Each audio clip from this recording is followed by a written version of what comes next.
rationale for staying on the farm was basically oriented to family life, raising children, community participation. Farming historically has been an endeavor that included community, neighborliness, sharing, participation. And maybe that's something that also links to changes in the industry. Since I've been on the farm, farmers have become pretty good businessmen. And we have more of a tendency to look after ourselves now rather than to work in a cooperative and neighborly way. One of the challenges that is before us is the shift from cooperative community and a sense of stewardship and balance and nurture to this finance, commercial-driven model.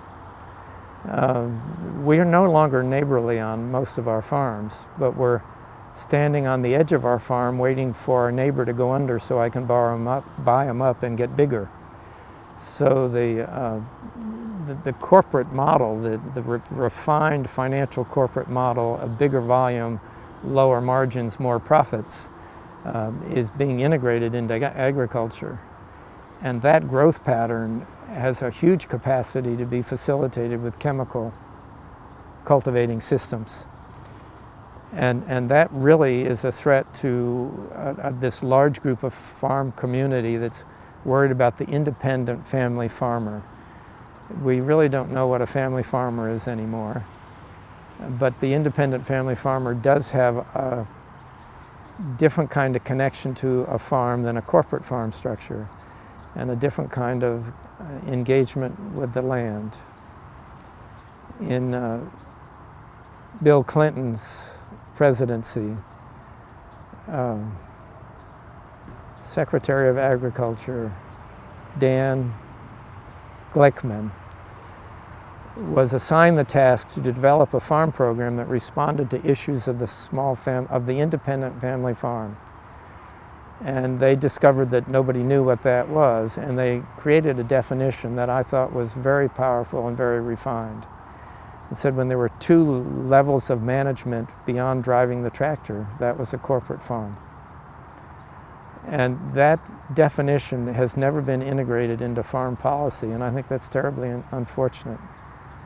Because when you get to that level, when the management does not engage in tractor driving or encountering tilling the soil, you move into a very financial model that is driven very effectively by chemical program.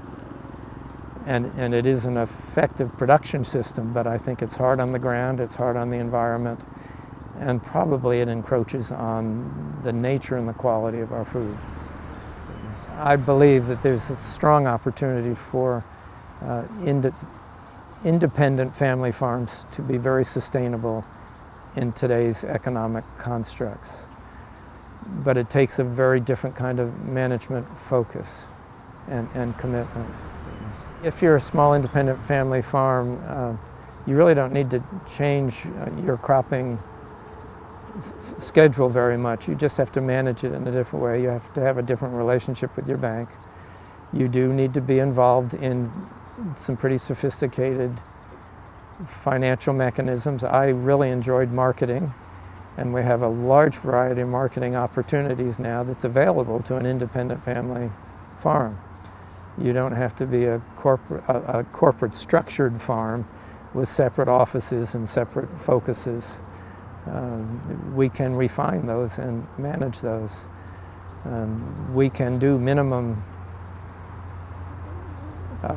irrigation production systems and conserve water, and we don't have to maximize production. You can make a good margin on quality production, not quantity production. And all of those are things that tend to be characteristic of an independent family farm rather than a corporate farm.